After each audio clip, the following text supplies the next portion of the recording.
श्रीराघवं दशरथात्मजमप्रमेयं सीतापतिं रघुकुलान्वैरत्नदीपम् ఆజానుబాహుమరవిందదలాయతాక్షం రామం నిశాచర వినాశకరం నమామి.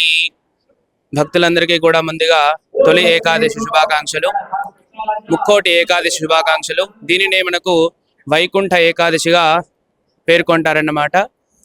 మన కూకట్పల్లి గ్రామంలో శ్రీ సీతారామచంద్ర స్వామి ఆలయం నందు ఈ ముక్కోటి ఏకాదశి ఉత్సవాలు అనేటువంటివి కూడా ఎంతో వైభవపేతంగా జరుగుతూ ఉంటాయి.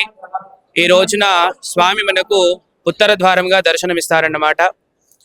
భక్తులందరికీ కూడా ధనుర్మాసంలో అదేవిధంగా పుష్యమాసంలో వచ్చేటువంటి శుక్లపక్ష ఏకాదశి ఈ రోజును వైకుంఠ ఏకాదశిగా మనము ఎంతో బ్రహ్మాండంగా చేస్తూ ఉంటారన్నమాట. భక్తులందరికీ కూడా స్వామి ఈ రోజు దర్శనమిస్తారు.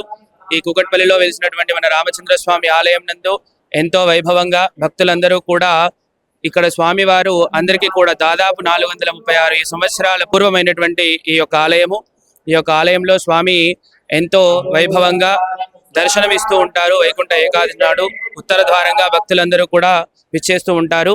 ఉదయం 5 గంటల నుండి ఈ ఉత్సవ కార్యక్రమం అంతా కూడా ప్రారంభమవుతుంది.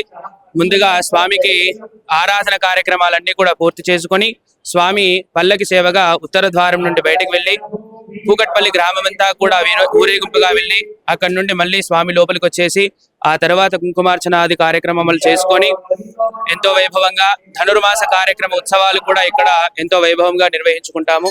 భక్తులందరినీ కూడా స్వామి కాపాడుతూ ఉన్నారని చెప్పేసి ఇక్కడ అందరూ కూడా ఎంతో భక్తితో స్వామిని కొలుస్తూ ఉంటారు. ధనుర్మాస ఉత్సవాలు కూడా ఎంతో వైభవపేతంగా నిర్వహిస్తూ ఉంటారు ఈ యొక్క ఆలయం నందు. ఇప్పుడు ఈ రోజు ప్రత్యేకంగా ఇవి చేస్తే చాలా మంచిది అని చెప్పేసి ఏమన్నా చేసేటివి ఉంటాయా?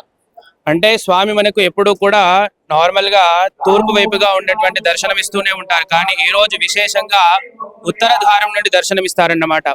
అంటే ఆ స్వామి దర్శనానికి నిమిత్తమై మామూలుగా ప్రతిరోజు కూడా దర్శనమిచ్చేటువంటి దానికంటే కూడా ఎంతో ప్రత్యేకమైనటువంటిది ఈ యొక్క ఉత్తర ద్వార దర్శనం అన్నమాట. అందుకే భక్తులందరూ కూడా వేలాదిగా తరలి వచ్చి ఇక్కడ స్వామిని దర్శించుకొని ఆ స్వామికి ఆశీస్సులు పొందుతూ ఉంటారు.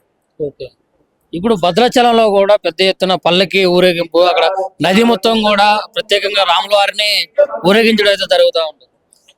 భద్రాచలంలో కూడా ఎంతో వైభవపేతంగా నిర్వహిస్తూ ఉంటారు ఈ కార్యక్రమాన్ని.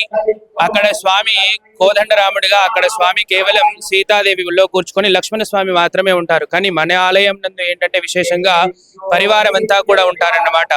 లక్ష్మణుడు, భరత శత్రుఘ్నులు, అదేవిధంగా ఆంజనేయ స్వామి యొక్క పాదాలు సేవిస్తూ ఉంటారు. ఇక్కడ కూడా భద్రాచలంలో ఏ విధంగానైతే వైభవపేతంగా నిర్వహిస్తారో అదే విధంగా మన ఆలయంలో కూడా ఈ యొక్క కార్యక్రమాన్ని, ముక్కోటి ఏకాదశి కార్యక్రమాన్ని ఎంతో వైభవంగా నిర్వహిస్తూ ఉంటాము. భక్తులందరూ కూడా ఇక్కడ మండల దీక్షగా అని చెప్పేసి ఉంటుందన్నమాట. అంటే మండలం 41 రోజులు 41 ప్రదక్షిణలు చేస్తే భక్తుల యొక్క కోరికలు తీరుతా అనేటువంటి ఒక భావన ఇక్కడ ఉంది. అందరూ కూడా ప్రదక్షిణ చేసుకొని వారి యొక్క కోరికలన్నీ కూడా తీర్చుకుంటూ ఉంటారు. అందులో విశేషంగా ఈ యొక్క మన రామాలయంలో అంటే మన కూకట్పల్లిలో వేయించేసినటువంటి సీతారామచంద్ర స్వామి ఆలయం నందు చేసేటువంటి ఉత్సవాల్లో ధనుర్మాస ఉత్సవాలు ఎంతో వైభవపేతంగా నిర్వహిస్తూ ఉంటామన్నమాట. అందులో భాగంగానే ఈ ముక్కోటి ఏకాదశి కూడా వస్తుంది. ఇదంతా కూడా పుష్యమాసంలో వచ్చేటువంటి శుక్ల ఏకాదశి. ఈ రోజున మనము భద్రాచలంలో ఏ విధంగానైతే నిర్వహించుకుంటామో అదే విధంగా మన ఆలయంలో కూడా స్వామి ఉత్తర ద్వారం నుండి బయటికి వెళ్ళి ఊరేగింపుగా వెళ్ళి భక్తులందరికీ కూడా ఆశీర్వచనం ఇస్తూ ఉంటారన్నమాట. ఈ ఆలయం 439 సంవత్సరంల చరిత్ర గలది. ఇది జీర్ణావస్థలందు ఉన్నందున గౌరవ కూకట్పల్లి శాసనసభ్యులు శ్రీ మాధవరం కృష్ణారావు గారి సంకల్పంతో ఈ దేవాలయం పునర్నిర్మాణం జరిగినది. 2022 సంవత్సరంలో శ్రీ శ్రీ శ్రీ త్రిదండి శ్రీమన్నారాయణ రామానుజ చిన్నజీయర్ స్వామి వారి కరకమలంలో ఈ యొక్క దేవాలయం పునఃప్రతిష్ఠా కార్యక్రమం జరిగినది. ఆ రోజు నుంచి ఈ రోజు వరకు దేవాలయం అంగరంగ వైభవంగా పూజా కార్యక్రమాలు అన్ని జరుగుతున్నది. భక్తులకు అన్ని రకాల స్వామివారి సేవలు అందుతున్నవి. ఈ రోజు ముక్కోటి ఏకాదశి, వైకుంఠ ఏకాదశి పర్వదినం పురస్కరించుకొని ఈ రోజు ఉదయం 4 గంటల నుంచే సేవాకాలం జరిగినది. 5 గంటలకు స్వామివారి దర్శనము అనంతరము భక్తుల మధ్య స్వామివారి పల్లకి సేవ పురవీధుల గుండా భక్తుల ఆనందోత్సవంలో మధ్యన కోలాటంలో మధ్యన స్వామివారి ఊరేగింపు కార్యక్రమం ఉదయం 5:30 గంటల నుంచి ఉదయం 9 గంటల వరకు కార్యక్రమంతో జరిగినది. తిరిగి భక్తులకు దర్శనార్థం ఇప్పటి వరకు భక్తులకు వస్తున్నది. భక్తులకు ఎలాంటి ఇబ్బందులు కలగకుండా దేవాలయాన్ని మొత్తం అంగరంగ వైభవంగా ముస్తాబు విద్యుత్ అలంకారాలతో ముస్తాబు చేసినాము. అలాగే తీర్థ ప్రసాదాలు కూడా అందిస్తున్నాము. స్వామివారి సేవకు అందరూ సిబ్బంది, అందరూ అర్చకులు, ఉద్యోగులు అందరూ కట్టుబడి ఉన్నారు. అంటే ప్రతి సంవత్సరం కూడా ముక్కోటి ఏకాదశికి పెద్ద ఎత్తున భక్తులు ధరలు వస్తారు ఇక్కడ. ప్రతి సంవత్సరం ఈ దేవాలయ స్థానం నుండి ఉదయం 5:30 స్వామివారి పల్లకి సేవ కార్యక్రమం ఉంటుంది.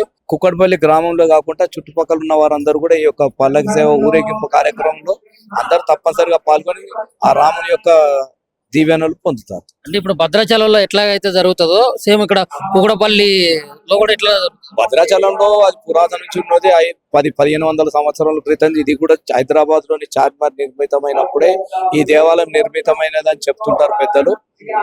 ఆ సంవత్సరం అప్పటి నుండి కూడా ఈ దేవాలయం స్వామివారి వైకుంఠ ఏకాదశి ఉత్సవాలు బ్రహ్మాండంగా ఘనంగా జరుగుతుంది.